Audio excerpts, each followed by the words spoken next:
Labrīt visiem, kas ir pieslēgušies šajā saulainajā 2. jūnija rītā.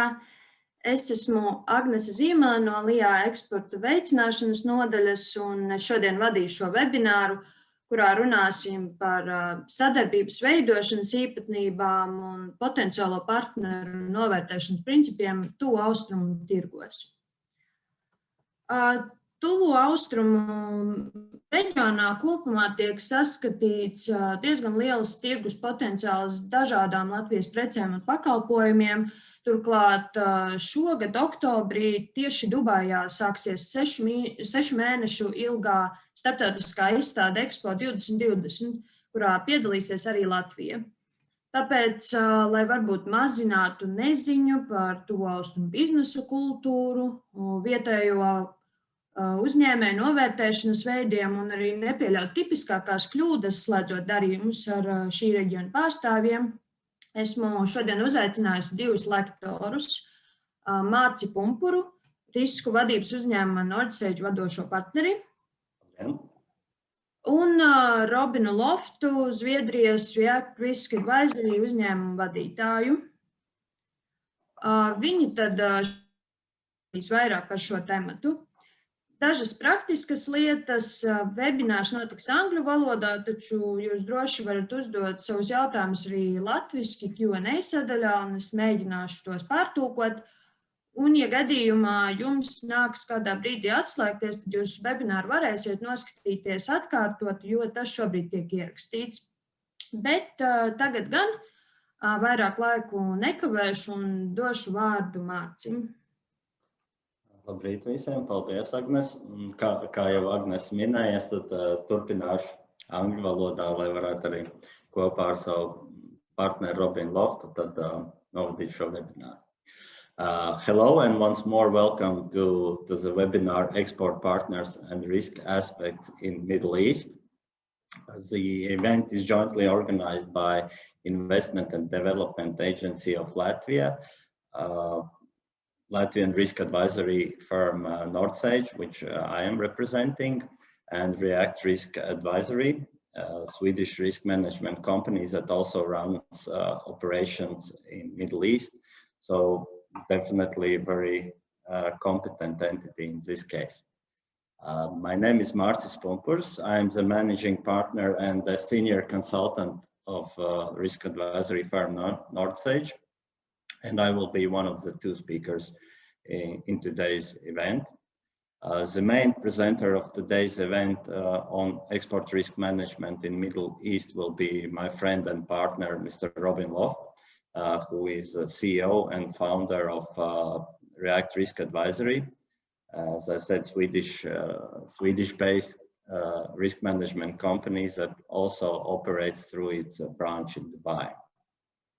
I am glad to see you all here. I must say I'm pleasantly surprised by the high interest about this event and the questions we have already received.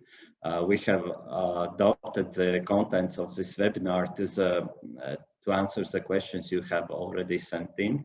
And I'm sure Mr. Loft will provide very practical, experience-based answers, as he personally has not only resided in United Arab Emirates, but also consulted a great number of Western entities operating in Middle East.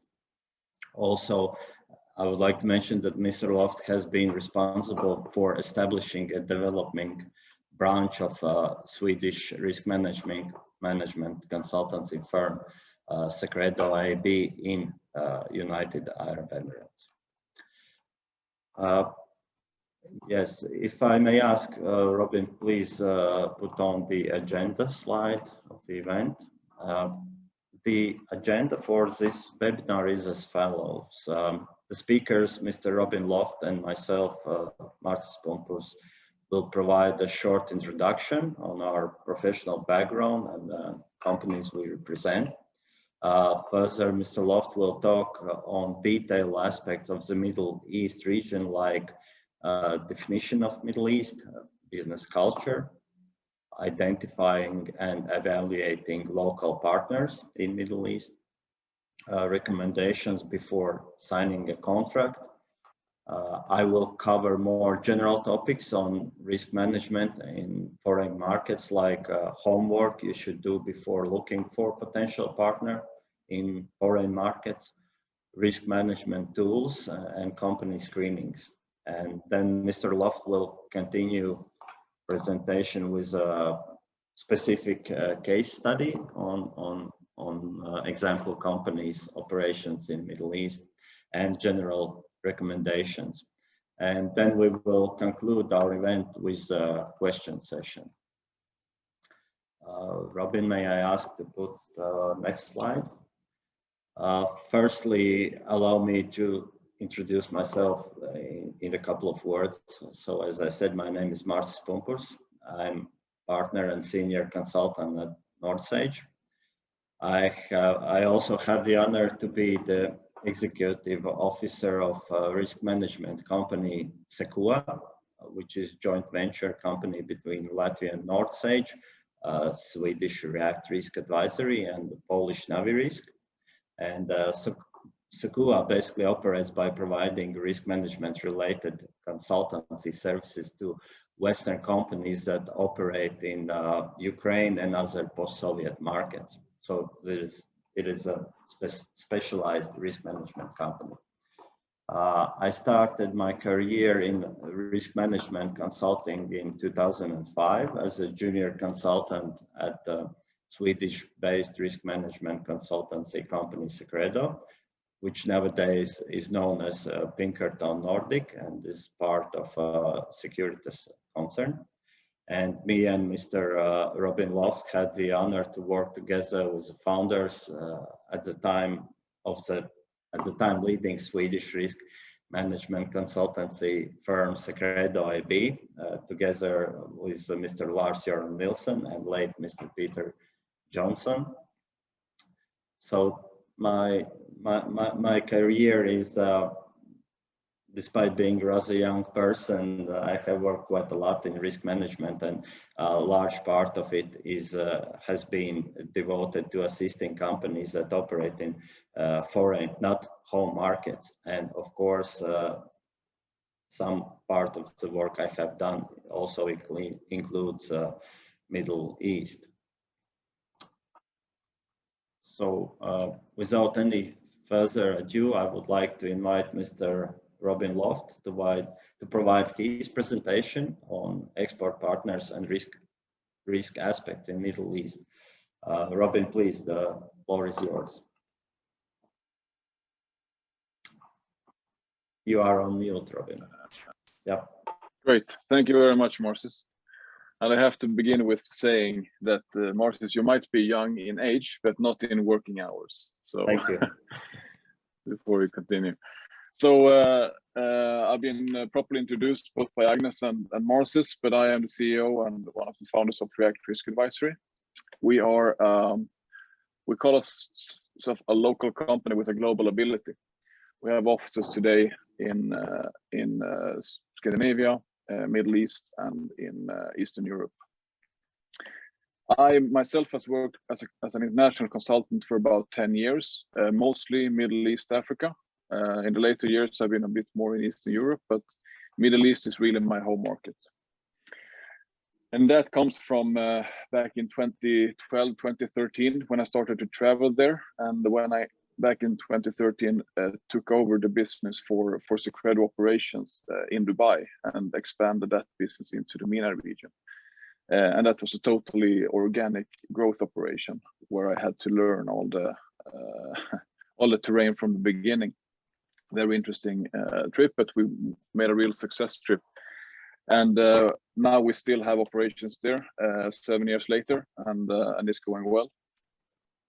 I have performed assignments in about 50 countries myself, being on site, making quality assurance on project management, but also deeper investigations and risk assessments, of course. Today, except for leading React Risk Advisory, I work as a senior advisor to executive management groups, mostly of large listed Western companies. And I also work in projects from time to time, but then in mainly complex investigations and project management. We had a seminar a few months ago about export risks to Scandinavia, which I also attended and had the pleasure to speak on. But this is a bit, how to say, more relevant for me, because I am in the same seat as you are. I'm from the outside. I've been in the Middle East. I'm still working in the Middle East, but I have the same perspective as you have. I mean, of course, I have a business operation in Scandinavia and Sweden as well, but this is where I'm from. This is my culture. This is my home base. So it's not really the same thing. So I think that this, I hope that this lecture will be relevant for you, as it is one of my favorite perspectives. So looking at our company, just shortly, React Risk Advisory, we work with 4 areas: intelligence, risk, security, and crisis. We help our clients to prevent and handle disturbances. We try to see everything from a business perspective when we talk about security risks. Today we have about 100 clients, most often multinationals. We help them from their home markets, and then we work where they are. We have a cross-border business model, as I like to call it, which means that we help clients in our home markets, but then we help them where they are. So I don't have an office in Egypt, but I work a lot in Egypt. I don't have an office in Iraq, but I do assignments there from time to time because my clients have interest there. So this has given us a broad network and ability to act basically everywhere. I think that we have performed assignments in plus 70 countries in total. And we are simultaneously, outside of Corona, conducting assignments in about 20 countries at a time. So before talking about the Middle East, we first have to define Middle East. And Middle East has different definitions depending on who you ask or where you read or what year you're looking at. And this is just to give 2 examples. And just to state that there are many different definitions, and this depends on cultural, religious, and other historic important factors. What I define as Middle East and what I'm mostly focused on, that's the GCC. It's the 6 to 7 countries, depending on when you ask. The Gulf countries around the Persian Gulf. So we have a presence in Dubai today, United Arab Emirates. We're working in most of the surrounding countries, but we're also working in North Africa and Africa, but that's a different type of environment. So today we will limit this to Middle East and GCC countries, specifically the Arab countries.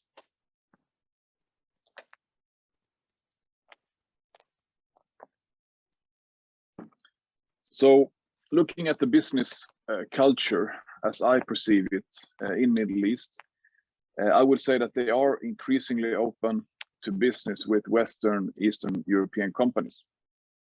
And this is not only United Arab Emirates. We have seen for the past 10 years a big development in Saudi Arabia from a very, very closed country. The first time I traveled there was religious police everywhere and just waiting to for anyone to make a mistake and harass them, basically. We had lots of problems with them when we were there doing investigations. We had difficulties to get into the country legally. We had to get invitations from left to right just to come in and do our job. When we came to the airport, we were basically harassed by the airport staff and the customs and the security. And I'm not really used to this. I mean, as a businessman traveling to UAE and to South America and to Africa, you're always treated with respect, and normally you're not the person that they put last in the line. But that was not the case in Saudi when I traveled there the first times. It could take 2 hours to come through the customs line when you had 4 people in front of you, because every time you got to the first place, they pushed you back in.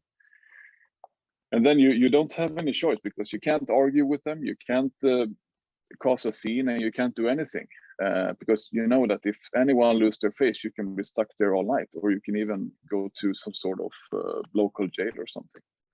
A very, very insecure situation to be in. Now, a few years later, this is about 7 years ago, 8 years ago. Now you have a society talking about getting tourists in. It's much easier to get business visa. The religious police they still exist, but they're locked up. They're not out on the streets like for the past 4 or 5 years.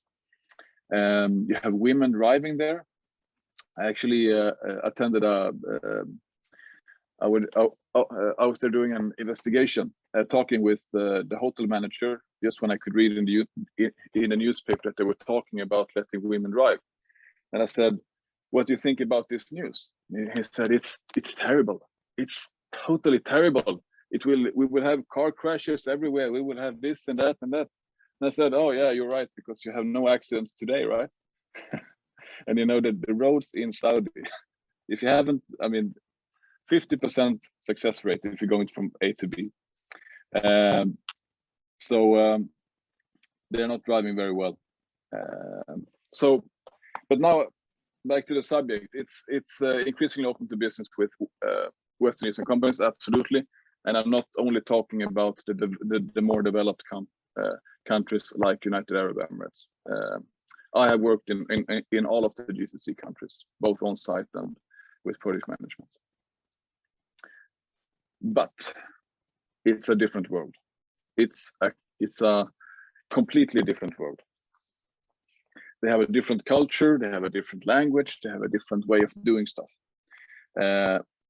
Coming there is not as conducting an assignment in a country that you know, or even a country in your region that you don't know. This is a new region, absolutely, but I mean that it's a different world. Starting with the most basic, they have a work week Sunday to Thursday. So Friday is the holiday. So Friday is like our Christian Sunday, basically. That's the most basic of it.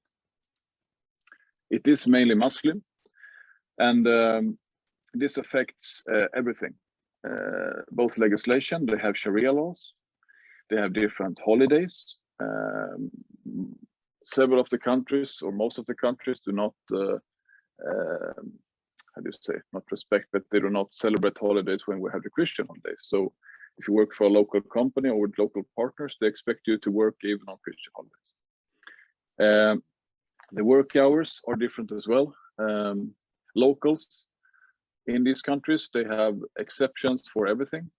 They have prayer times where they just leave the office and they're gone for a few hours. They come in a few hours every Friday and then they're gone again. But then you have Westerners and you have people from Asia working around the clock, basically.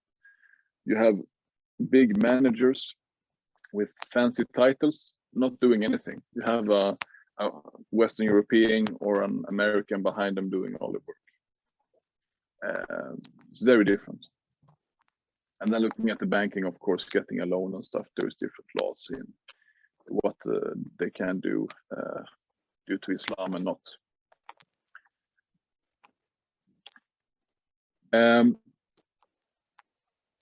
I would say that there is and it should be, of course, a huge respect for the local nationals and for the countries and the people there.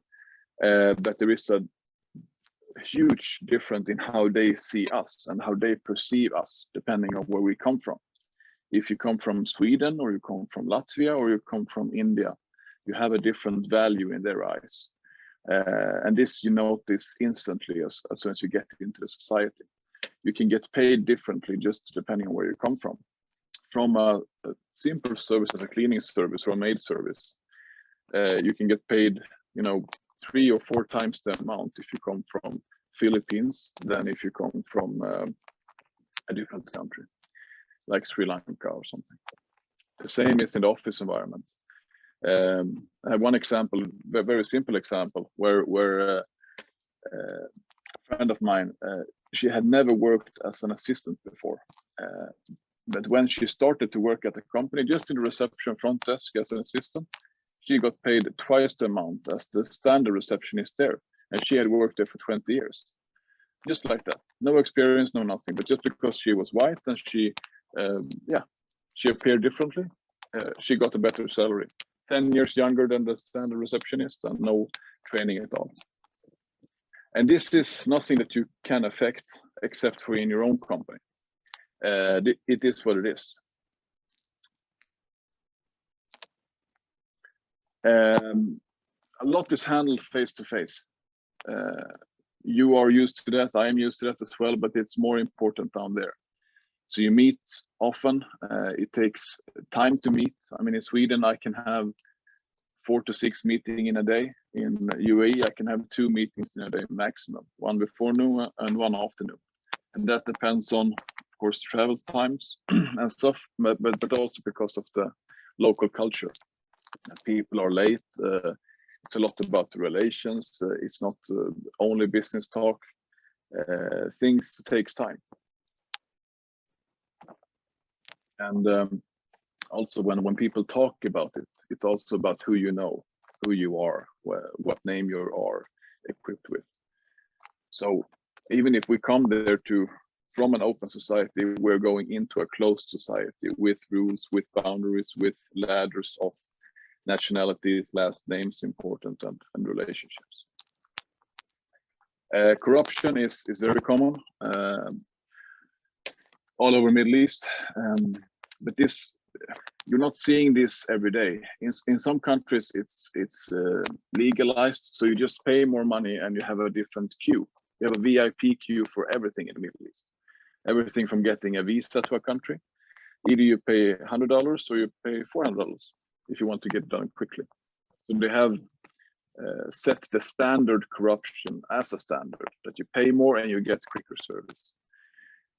But the biggest corruption in these countries are not monetary. It is due to relationships, and it is who you know and what cut you can give here or what cut you can give there. And you have back-to-backs agreements as standards. So this is a very difficult environment to move within if you're working with Western companies, as we do, because we cannot bribe anyone, we cannot give anyone any advances. We cannot do anything to promote someone that isn't put forward in the right way, so to say. Because if we do, or if our supplier do, or if our suppliers do, then we can lose our client, and we can lose all of our Western clients because they have the same legislation, like the British bribe. So this is a very difficult field to navigate, but there are solutions to this as well. And I will come into that shortly. Continuing on the business culture, local organizations that you meet, they're not often decentralized. They build on standard hierarchy. You have one man in the top, you have a few people around him working hard, and then moving down, you have the same thing.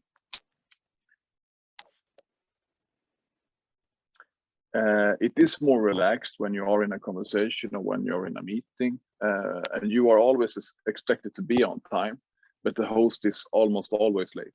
And that's why also I say one meeting before noon and one after, because sometimes you don't even know if the host will show up, even if you know him. I'm on my way, inshallah. It takes time. Everything takes time.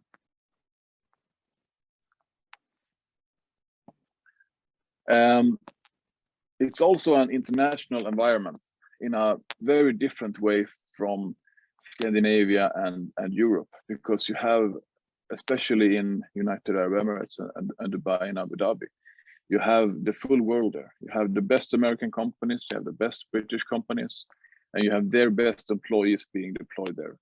So the competition is enormous, I would say. There is lots of places to network and mingle and get to know people, but when you come into the professional side of it, you meet companies and people from all over the world gathered in one hub. So as Dubai is a regional hub for Middle East, Africa, part of Asia, you meet a lot of people, but you also have fierce competition. Robin, I have a question maybe in relation to the business culture in general, but maybe you can provide some comments. Are there any significant aspects in relation to the gender of the individual? I mean, the attitude towards women, and especially in business environment. Is there anything specific to be mentioned? Because at least, as in your introduction, you mentioned, about the region. At least some 7 years ago, it was an important aspect to consider how the situation is now. I would say it depends on the country. I mean, looking at UAE, it's very open, and I would say that it's. I mean, of course, it's not equal when looking at the local companies because they have a different culture.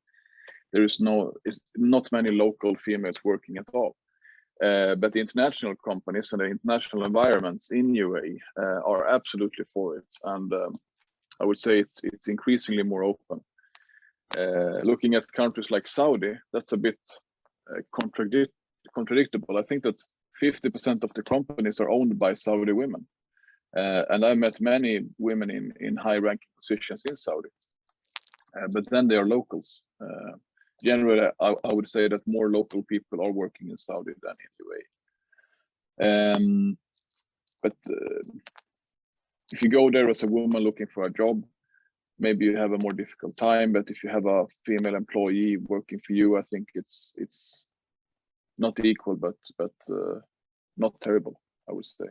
But I have had friends who's been arrested in Saudi for traveling there. She was working in a big chain called Al-Shaya, so they owned the license for H&M and all of the big brands. She traveled to Saudi to do an inventory of a shopping mall, and she was actually arrested by the religious police because she was walking outside without her husband. But this is a few years ago, and that's becoming better as well. But one needs to take this into account, absolutely.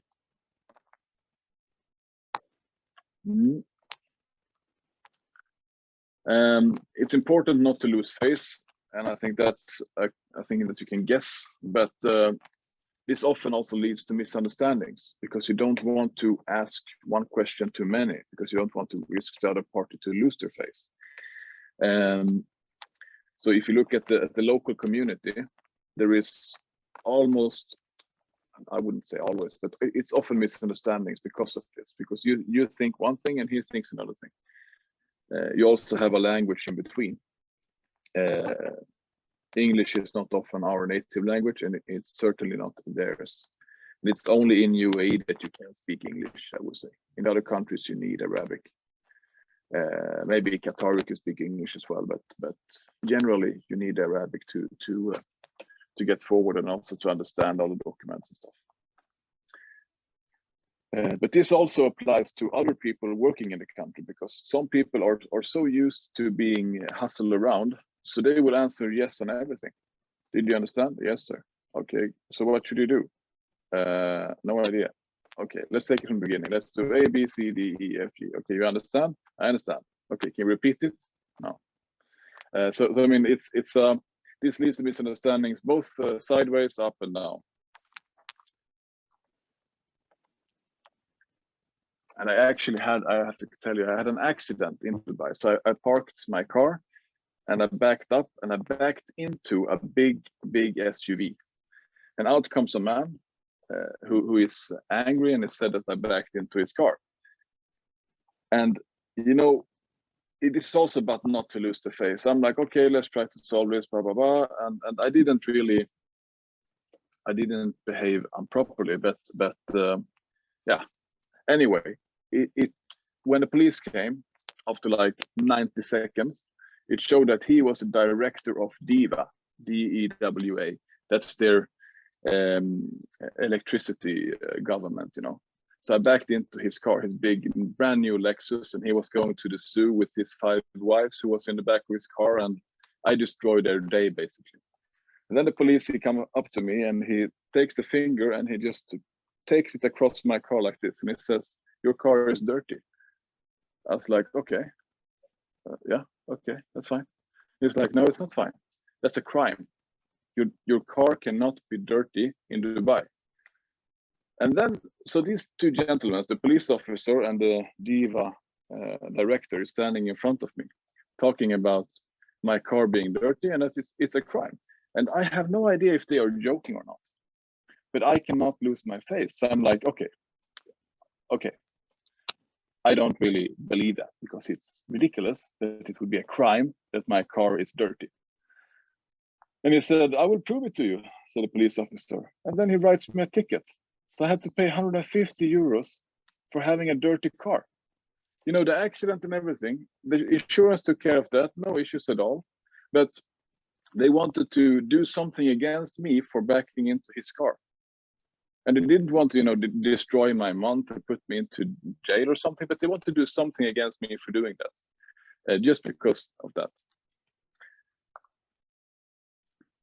So if we talk about entrepreneurs, you have lots of more entrepreneurs there than you have in Western and Eastern Europe, I would say, because they have to work. They have no alternative. In Sweden, you can be unemployed for a few years, you know.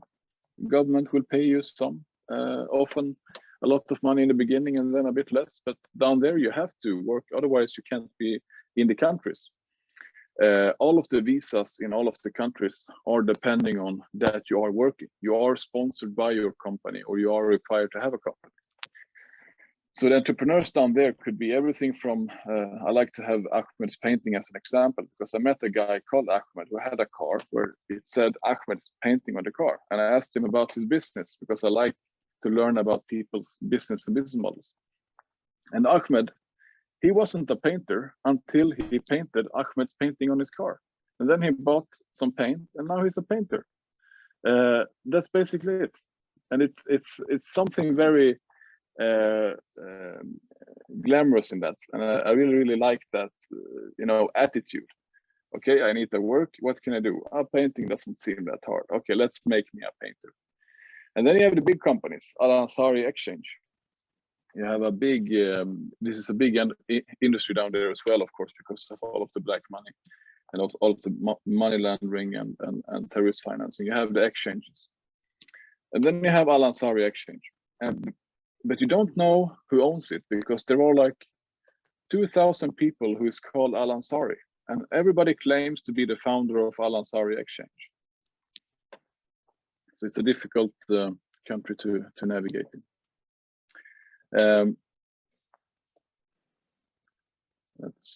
Let's go to this one. So what are you doing then if you want to expand your business to Middle East? How do you identify a local partner? First, you have to think about, what do you want to have there? Do you want a partner or do you want a sponsor? Because in many of these countries, you need a sponsor to be able to open a local company. And if you want to open and this will change, and it has changed, and it's about to change in a few places, but there would always be some sort of small clause or something that binds you to something that you don't want. But anyway, do you want a sponsor or do you want a partner? If you want a business partner, then you should go with a company that's already existing. But you have to understand that you need to bring value to the table, because these people are approached very often. I mean, these are growing markets. And of course, the best and safest bet is to go with a partner who has a running operation or the right name or the right background. Or you can have a sponsor. The sponsor is basically a person that signs your paperwork and he charges you for it. Our partner that we had before, he charged us about 4,500 euros every month just to sign paperwork and being our sponsor. Then he owned formally and legally 51% of the company. But in reality, we had a back-to-back agreement which gave us all the power. But the question is always, when you take this to court, what will happen then? If you go to a Sharia court against a local partner or a local sponsor in that case, what will happen? You have no idea. So you are very dependent on others. Then, of course, you can also open a offshore company, you have I think dozens of offshore locations in the UAE, and you have those all around the countries in the Middle East, and those are most often tax-free zones. So you can open an office in Creative City or in Media City or in Ras Al Khaimah Free Zone. You pay a fee, and then you get a tax-free company on paper. So this company you open to be independent, but the restriction is that you cannot work in country. You can only work abroad. So this is basically built to make money on for them, because you pay fees starting from, I would say, 10,000 euros a year. Some people will tell you that they can do it for 2 or 3 or 4,000 euros. That's just lies. It will cost you at least 10,000 euros a year to keep a company up in UAE if you have a free zone company. If you have a local company and you have a sponsor, it will cost you more because you have to pay people as well. And then the second question is, what business model will you have? Do you want to have a business working towards the local market in the country that you're in? Or do you want a business working towards other markets in Middle East? This all decides what type of business you should move into. And this also starts, of course, confusions when you come there as a new company. What should I do? Because going into a new country in the Middle East is going into a shark pit, because there are so many people and companies just waiting to take what you have. It's a very high risk of being frauded there, and you have no real justice system because you are not from there, so you're always the weakest person or the weakest part there. But if you want to go there and you have decided on what market you're going to approach, is it B2B or B2C, is it abroad or is it local, then you have to find someone to work with. And I think that the best thing to do is to go through a business council or a business association. They have a great amount of experience. They have been on site for many years, and they know the market. We were part of Swedish Business Council and Business Sweden as well when we were there, working close together with them to understand the local environment and the local business climate and so on. And they're basically doing this for a living, and they can help you to avoid traps. It's always your own responsibility. It's always your own investments, but I would not go into a new country without counseling with them first. And if your country doesn't have it, your neighboring country will have it. There will be a Danish business council or a Estonian business council or whatever who can help you in this. If you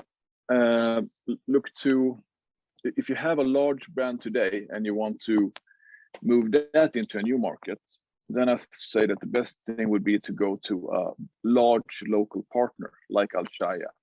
Al-Shaya is one of the big ones that is licensing from H&M, Foot Locker, and this is just a few of the examples that I have here. This is 16 of the brands. I think they have 60 or 70 different brands in different types of fields.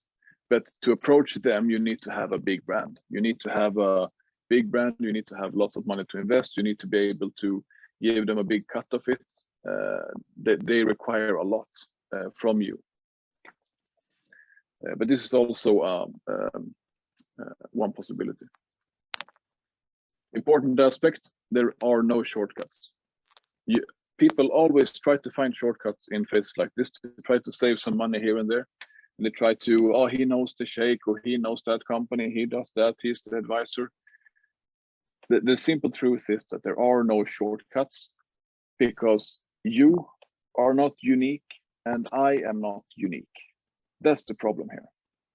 I do not have a very unique business model. There are 100 people that does the same thing as me from different countries. Why should they choose me? I am not unique, so there are no shortcuts. You are not unique. There are no shortcuts. You have to take the long road to establishing a new country. There are large risks, as I mentioned before. I have seen so many people and companies coming to these countries and being defrauded while being in the country and seeing this at the same time. I met people, so many people had just come and went. They've come and they've tried, lost their money, and went away again. And after that, I've also helped lots of companies that have lost money in Middle East to people. They can lose, an American company can lose money to a Norwegian citizen in UAE because they trust him, but he's also part of a scheme. Or a Norwegian company can lose money to a British company who has their original base in UAE. So there are large risks. Transparency is very important, but I would say hard to find in this climate. What we are doing to handle our risks from this aspect is that we are working almost only with international companies. We work in Dubai, we work in Middle East, we work in Africa every week, that we do not work with local companies because it's too big risk for us. Partly because of the corruption aspect, but also because of the possibility to get a real deal that you will make money on without bribing anyone is so small. And the competition is fierce. So we're working with international companies in these countries, helping them to navigate, helping them to investigate, helping them with information, with security, for transportation, for whatever they want. But we do not work with local companies if we don't do an exception. And we do exception very rarely due to this. Because we know that if we make one mistake, we are gone. Not gone from UAE, but gone at all. Our company will be nothing. When you're working with the large pharmaceutical companies or the large American companies, if you do a mistake, no matter how good friend you are with them, they have to sue you, because otherwise they will get sued in the other way. So it's all about risk mitigation for them. And again, most often we are not unique, so we will disappear.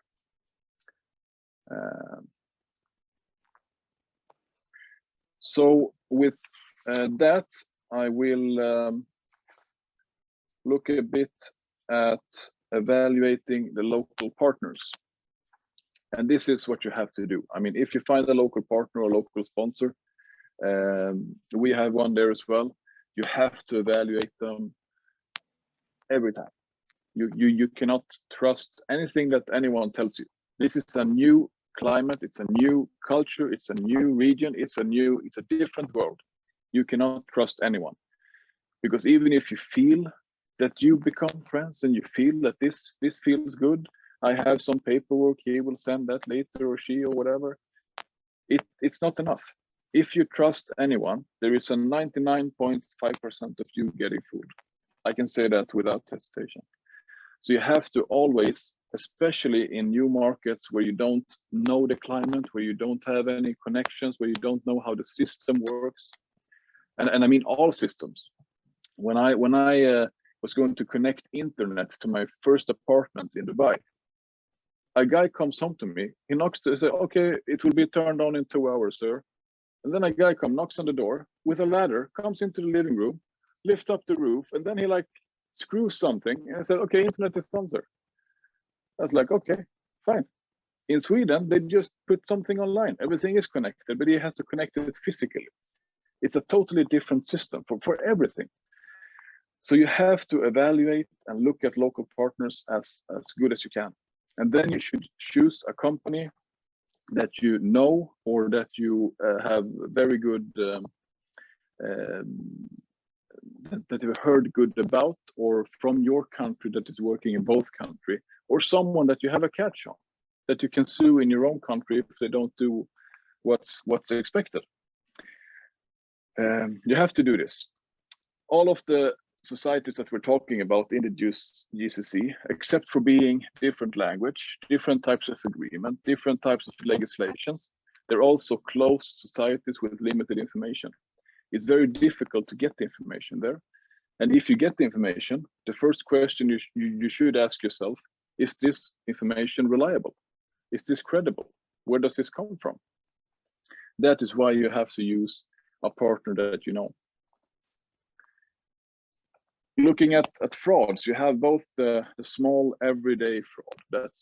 That's I mean, it's present everywhere, from when you're going to take a taxi somewhere to anywhere else. I mean, it's not like in some countries in Africa where you, or South America, where you absolutely will be kidnapped and drugged and they will take everything that you have, but they will try to hustle you every time.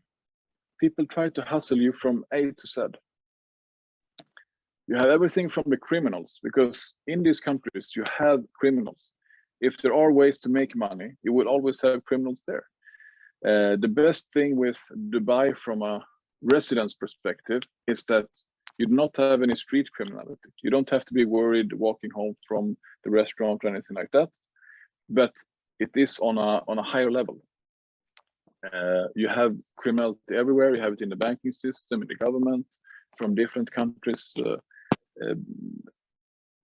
next to the country that you're in. You have these wheeler dealers. They will fix everything for you. It's like Ahmed's painting, but they do everything. I've seen people turning business cards. I mean, they have like 4 or 5 different business cards on themselves, and they are advisors to different firms or different, you name it. And then you have the locals. Our sponsor that we have, he is sponsored to 20 different companies. Everything from taxi firms to our firm. And we know what to expect from him, and he knows what to expect from us. And then it works.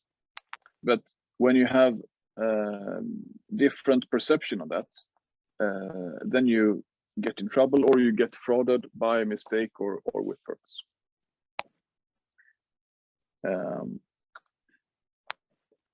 So just looking at a few points before signing a contract, the obvious thing is that you have lots of misunderstandings. English, Arabic, you have a different legislations. You have different type of courts. You have Sharia laws.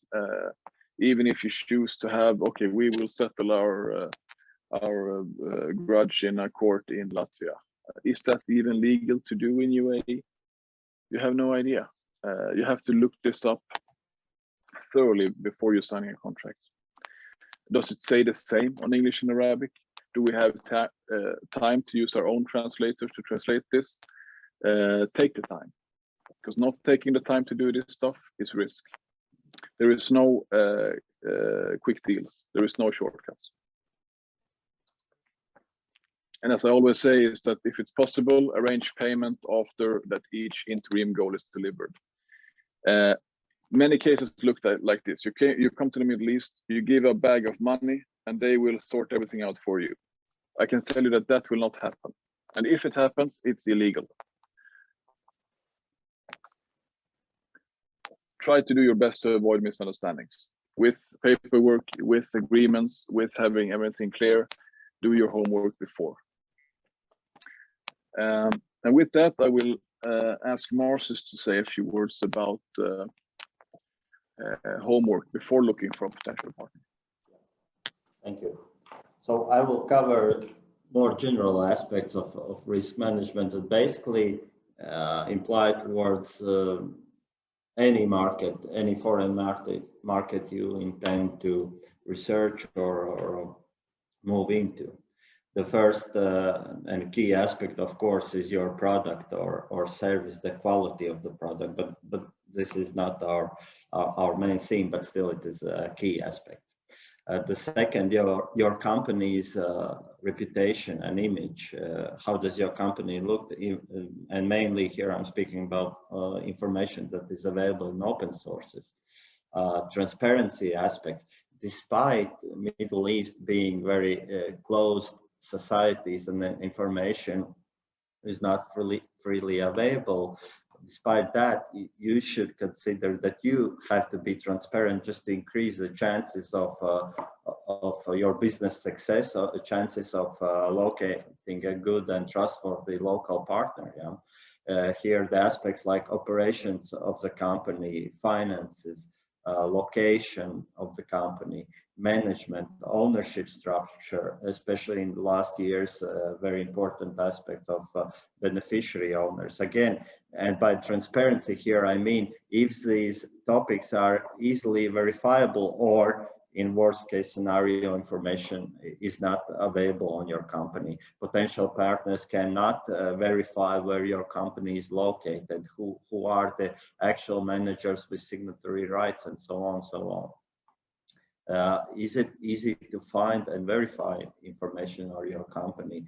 Do you have a decent modern web page with full information on it?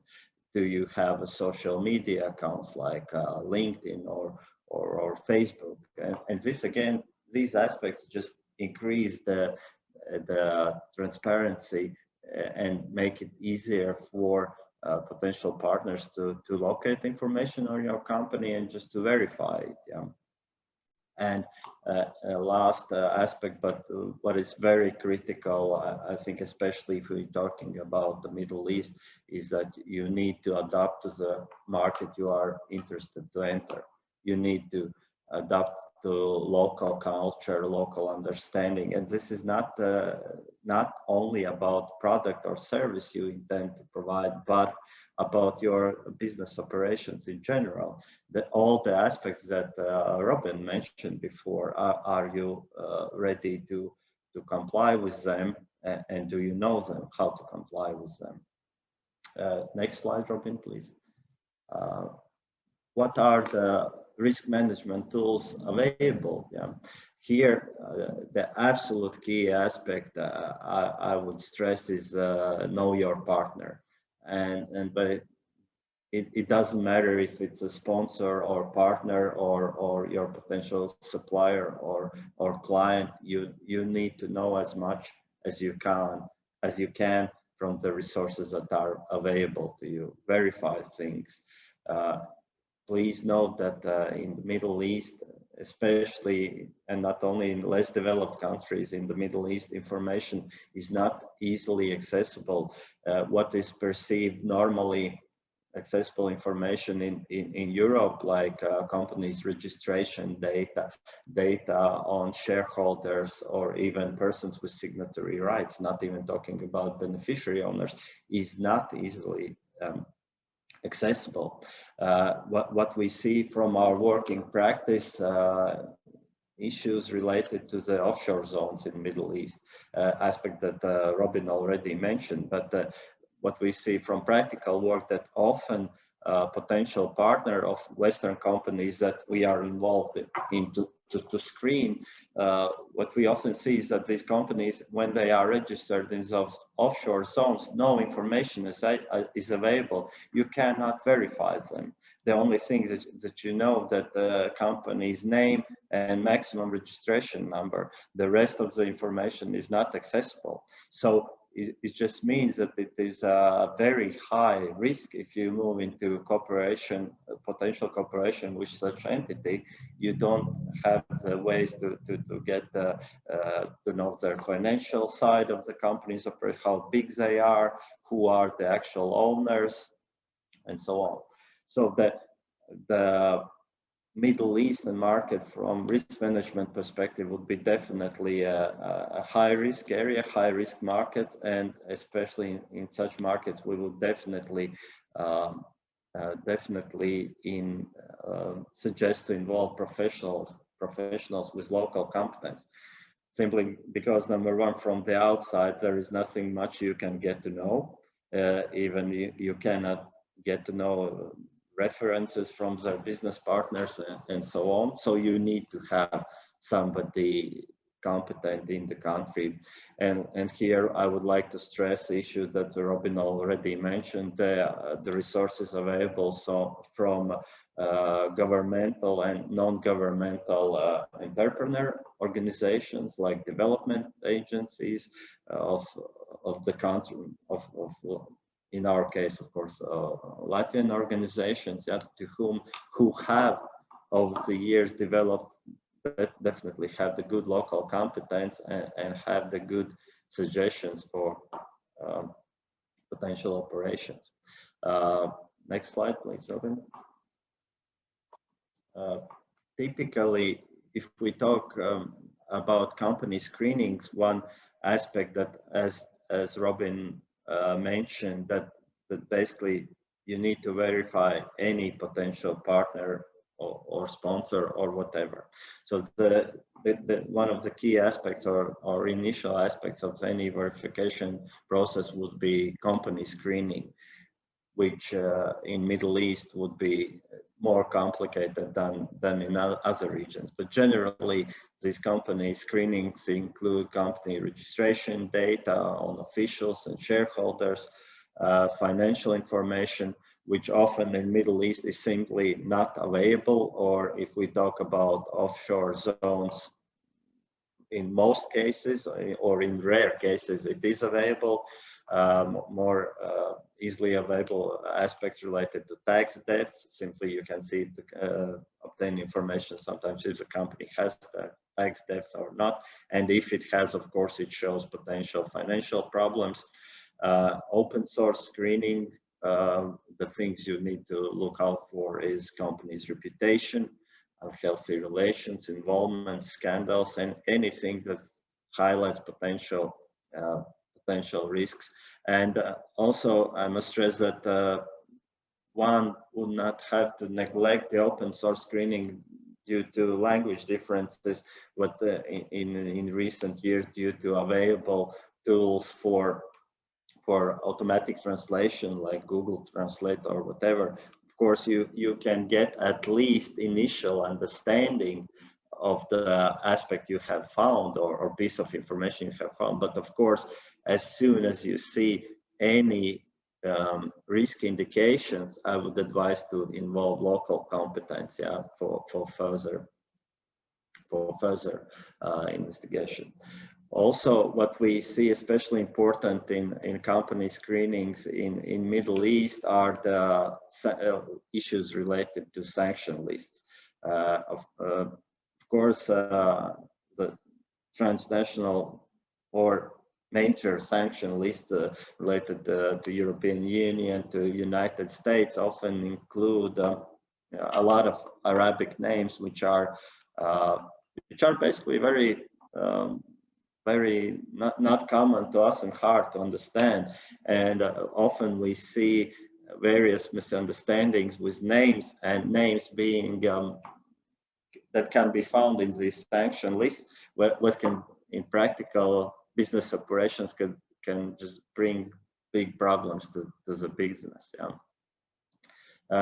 Important aspect, especially in Middle East, is as much as you can get references and reputation in the market of your potential partner.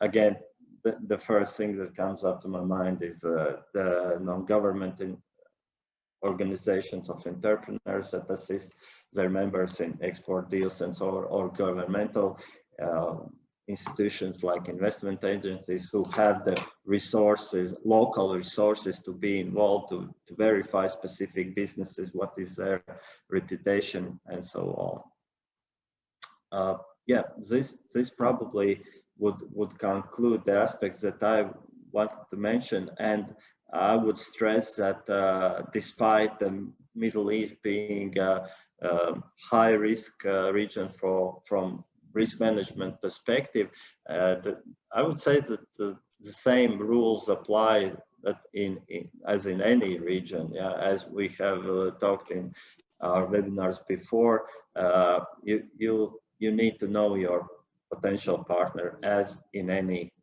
other region. So this would conclude the aspects that I wanted to mention, and Robin, may I ask you to continue with other risk aspects? Absolutely. And the aspect that you mentioned, Mars, is about having a good export agency or anything like that. I mean, you need a partner with a local history. Also, I mean, if you turn to a security company or an intelligence company, choose one that you know have a local history, because you have to have had presence for some time to be able to understand the terrain, because it's not the same terrain as anywhere else. Absolutely. Let's see now. Okay. I would also say that, I mean, it is possible to make money there. It is, I mean, I love the environment. It's fantastic, and we do make money there. Otherwise, we wouldn't be there. We are a business as well as you are. But there are many risks, and the main risks is to not receive value. And before moving into that, I just want to mention one of the big pitfalls that is coming to the country, finding a way to create a company, to start working or to avoid taxes or whatever you want to do. If you start a free zone company, there's a big risk that you cannot open a local bank account. And then you stand there with a company, the total cost has been at least 10,000 euros, and you can't do anything with it. You can trade, but you cannot have any bank account ready for it. So it's very important in all aspects to have the partners. Because basically what will happen is the risk here is not the risk of you getting kidnapped or your business is stolen, but you will pay a lot of money and you will get nothing in return. Only time spent and money spent. Because you will be a victim of fraud, simple fraud or advanced fraud. And of course, as everywhere else, everything is relative.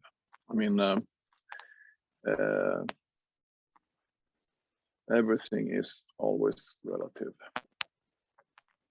We have a short case study. We have, let's see, what time is it? Yeah. There was a Scandinavian company, big one, a turnover of like 50 million SEK, big facilities in Sweden. They moved to Dubai to expand their business there. They were conducting training and stuff for the military and the police. And they were hustled from the beginning. They were thought that, okay, first of all, you need to, here is a good sponsor, here's a good advisor, he has connections here and there and there and there. But you have to pay him money so he can consult for you and do the digging work for you. And that costs some money. That money will be expanded every time. Because this is like good consultants, but they deliver nothing. So it seems very good and they have nice business cards and everything.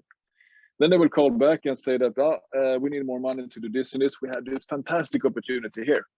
Then you pay money to that, and then you continue to do that. And then you say, okay, but I need some results. Yeah, we have arranged for people to come from the government to Sweden.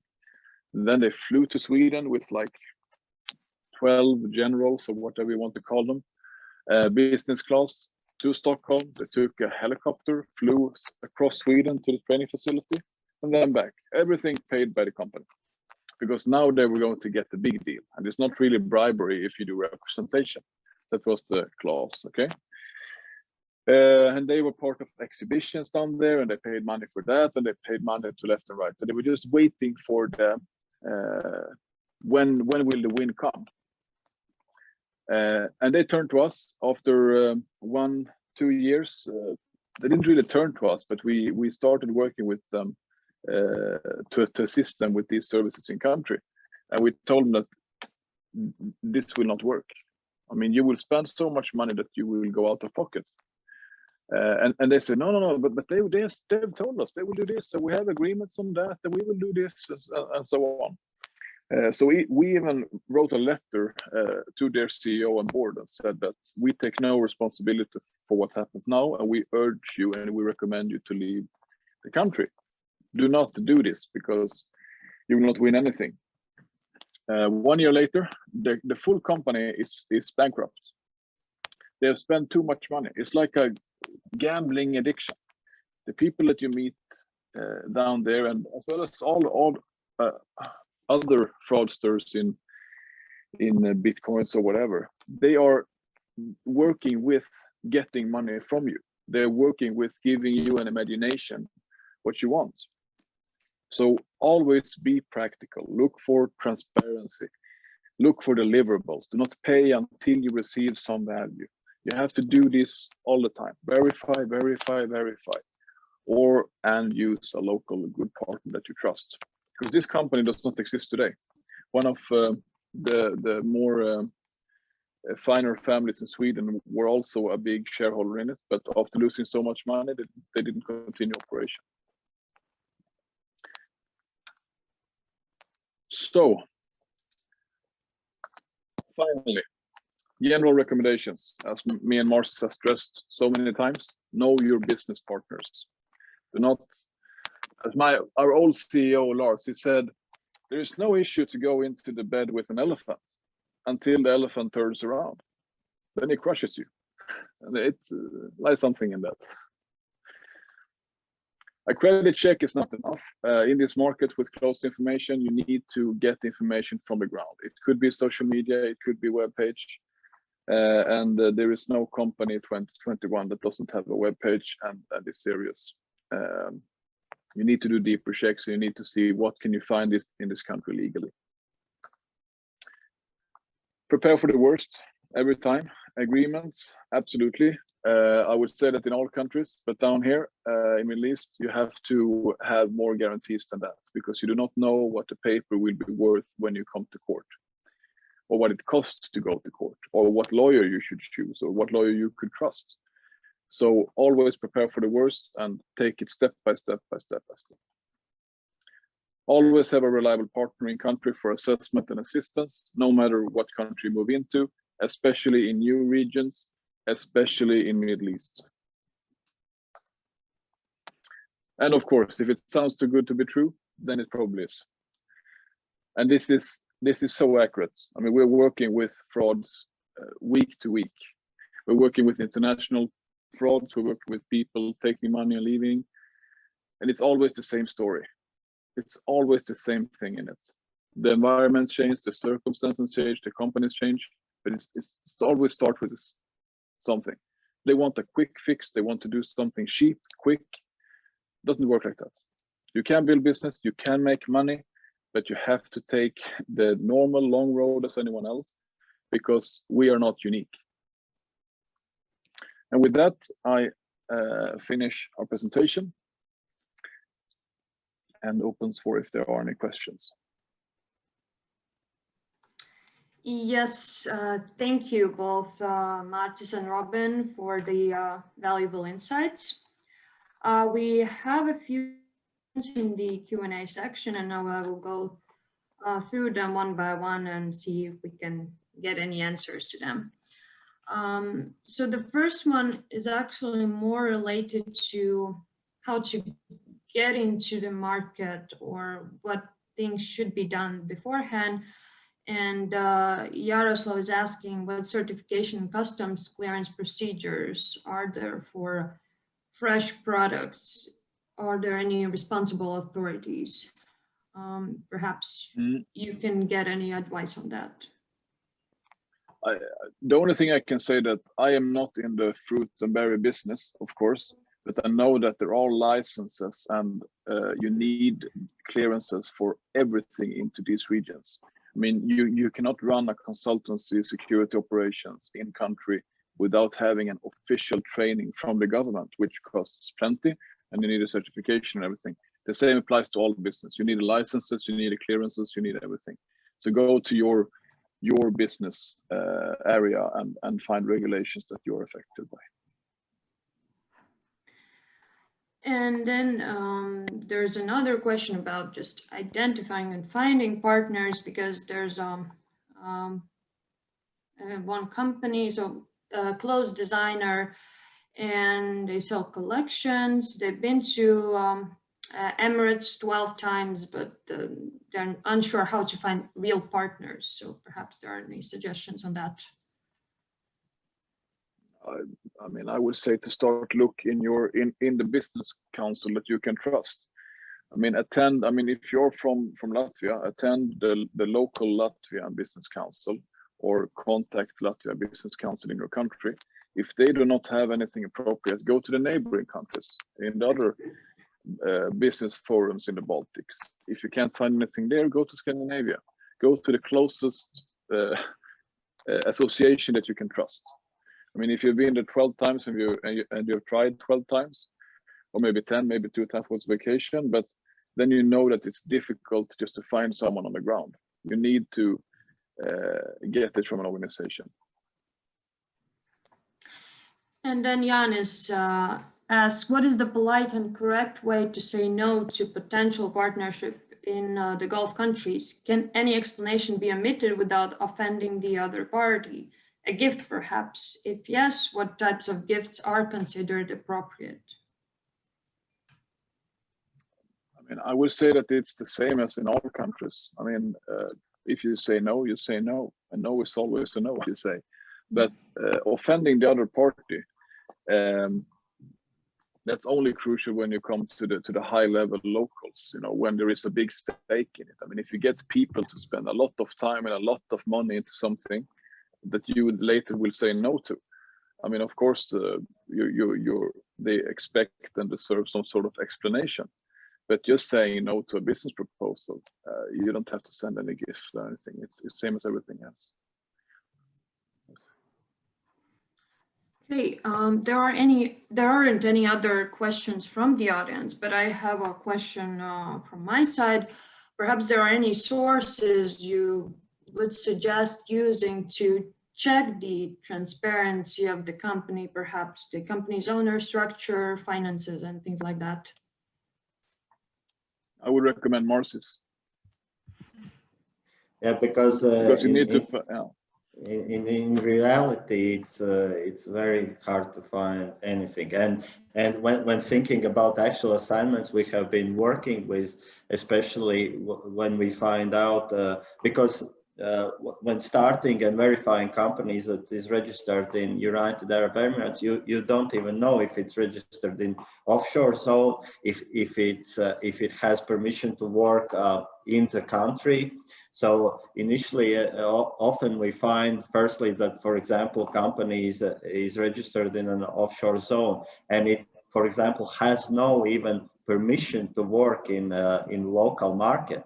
So it's just registered there. So if the client or potential businessman would have interest to work actually in the Emirates, this definitely is not the right partner to work with, because he himself has no permission to work in the local market.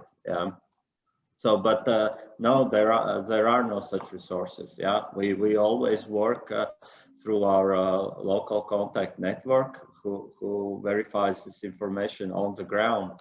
And unfortunately, there are no resources that I can recommend besides normal publicly available Google search or things like our webpage of the company, or social media accounts, LinkedIn page of the company, yes, through which you can get some impression of the operation and image of the company. But this definitely is not enough. And as always, as in risk management, you need to have the sufficient tools that are coherent with the volume of the deal. So more money is involved, the more risk management tools you need to use. Yeah, in simple words. Yeah, do not use a local company for local controls in a market you don't know. With that, I think we're out of questions for today. So I just want to say thank you to both speakers again. Paldies arī jums, klausītāji, ka šodien bija pieslēgušies. Es vēlējos tikai vēlreiz atgādināt, ka arī LIA ir savu pārstāvniecību apvienotajos Arābu Emirātos, kas var jums palīdzēt dažādos ar eksportu saistītos jautājumos. Tāpēc, ja jums vēl ir kaut kas neskaidrs, vai jūs vēlaties saņemt papildus atbalstu, jūs droši to varat darīt, sazinoties ar eksporta veicināšanas nodaļu, varat rakstīt uz eksporta.nodaļa@lia.gov.lv. Bet citādi, jā, vēlreiz paldies par dalību, un es novēlu jums jauku atlikušo dienas daļu. Paldies, visu labu!